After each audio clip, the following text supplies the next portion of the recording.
Hello friends, welcome back to my YouTube channel Basic Concept by Sonia Singh. I hope you all are fine.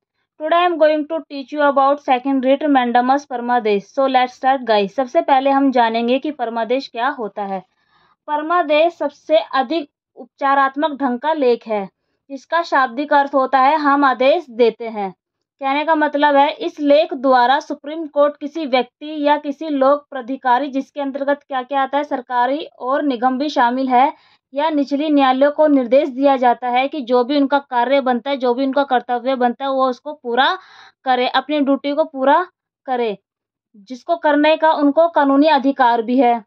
एक example से समझते हैं दोस्तों। मान लो किसी व्यक्ति को एक लाइसेंस बनवाना है और लाइसेंस बनवाने से रिलेटेड जो भी नियम है, कानून है, शर्त है, उसको उसने पूरा कर दिया है, लेकिन फिर भी लाइसेंस से संबंधित जो अधिकारी है वो उसको लाइसेंस देने से मना कर देता है। तो ऐसे में वह पीड़ित व्यक्ति परमादेश रिट प्राप्त करके उपचार प्राप्त कर सकता है।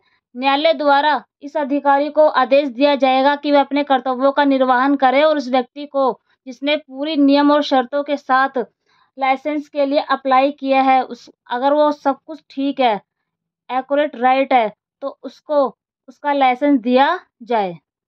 आगे बढ़ते हैं, अब पढ़ते हैं परमादेश क्या है। लैटिन भाषा के इस शब्द का अर्थ है हम आज्ञा देते हैं। जब कोई व्यक्ति या संस्था अपने कर्तव्यों की पूर्ति ना करे, जो भी उसका काम है उस काम को पूरा ना करे, अपने ड्यूटी को ना निभाए, तो न्यायालय उसे अपने कर्तव्य पालन के लिए परमादेश द्वारा आदेश दे सकती है। जैसे कोई विश्वविद्यालय अपने किसी सफल विद्यार्थी को डिग्री ना दे। मान लो दोस्तों कोई विश्वविद्यालय है और कोई विद्यार्थी है जो पूर्ण रूप से सफल है और उसको वो डिग्री नहीं दे रहा है, अथवा कोई संस्था अपने कर्मचारी को बिना समुचित कारण बताए नौकरी से निकाल दे, और अगर कोई संस्था अपने कर्मचारी को विदाउट किसी रीजन के नौकरी से निकाल दे और न्यायालय के निर्णय के बाद भी उसे पुनः नियुक्त ना करे, ऐसी अवस्था में उच्च तथा सर्वोच्च न्यायालय परमादेश के द्वारा इन संस्थाओं को कर्तव्य पालन करने के लिए आदेश दे सकती है। तो ऐसी अवस्था में क्या करेंगे, जो उच्च न्यायालय, सर्वोच्च न्यायालय, वो इन संस्थाओं को उनका कर्तव्य पालन कराने के लिए आदेश दे देगी कि अपने कार्यों को पूरा कीजिए, उस बच्चे को डिग्री दीजिए, और आपने जिस व्यक्ति को बिना समुचित कारण बताए नौकरी से निकाल दिया है, पहले उसको रीज़न बताइए। अगर रीज़न वैलिड है तो ठीक है, अगर रीज़न इनवैलिड है तो आपको उसे दोबारा नियुक्त करना पड़ेगा। परमादेश का रिट कानून का एक उपकरण है, जिसे किसी सरकारी अधिकारी को सौंपे गए सार्वजनिक कर्तव्यों को पूरा करने के लिए आदेश देने के लिए जारी किया जाता है। परमादेश का जो रिट है ना, वो कानून का एक उपकरण है। इसमें क्या होता है दोस्तों, सरकारी अधिकारियों को कुछ सार्वजनिक कर्तव्य सौंपे जाते हैं। अगर वह उन कर्तव्यों को पूरा नहीं करते हैं तो न्यायालय उन्हें आदेश देते हैं कि वह अपने कर्तव्यों को पूरा करें।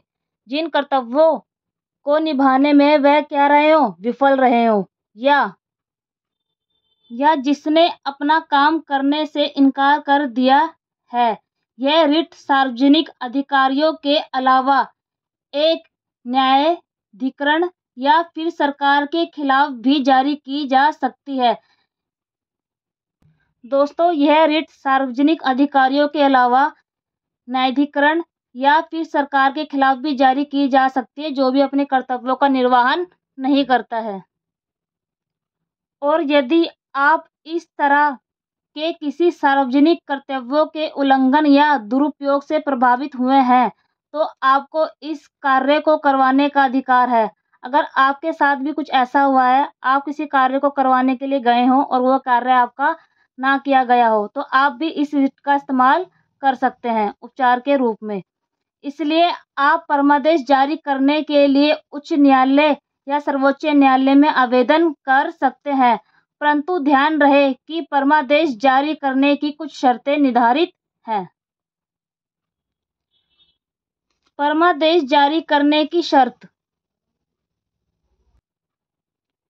जिस व्यक्ति या प्राधिकारी के खिलाफ परमादेश जारी करने की मांग की जाती है उसके पास प्रदर्शन करने के लिए कुछ सार्वजनिक कर्तव्य होना चाहिए, जैसे जिसे वह करने में विफल रहता है। कहने का ये अर्थ है दोस्तों, जैसे कि मैंने आपको स्टार्टिंग में एग्जांपल दिया था, एक व्यक्ति लाइसेंस बनवाने के लिए लाइसेंस अधिकारी के पास जाता है और वो सारी नियम शर्तें पूरी कर देता है लाइसेंस अधिनियम के तहत, लेकिन फिर भी जो अधिकारी है उसको लाइसेंस देने से इनकार कर देता है, हालांकि उसके पास उस कार्य को करने का सार्वजनिक कर्तव्य था, वह इसका कार्य था, लेकिन फिर भी वह उस कार्य को नहीं कर रहा था।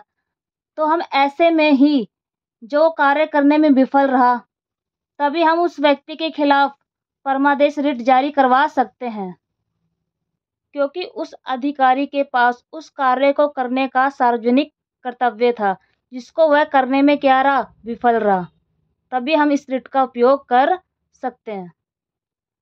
परमादेश जारी करने के अपवाद। राष्ट्रपति या राज्यों के राज्यपाल या कार्यकारी मुख्य न्यायाधीशों के विरुद्ध परमादेश की रिट जारी नहीं की जा सकती।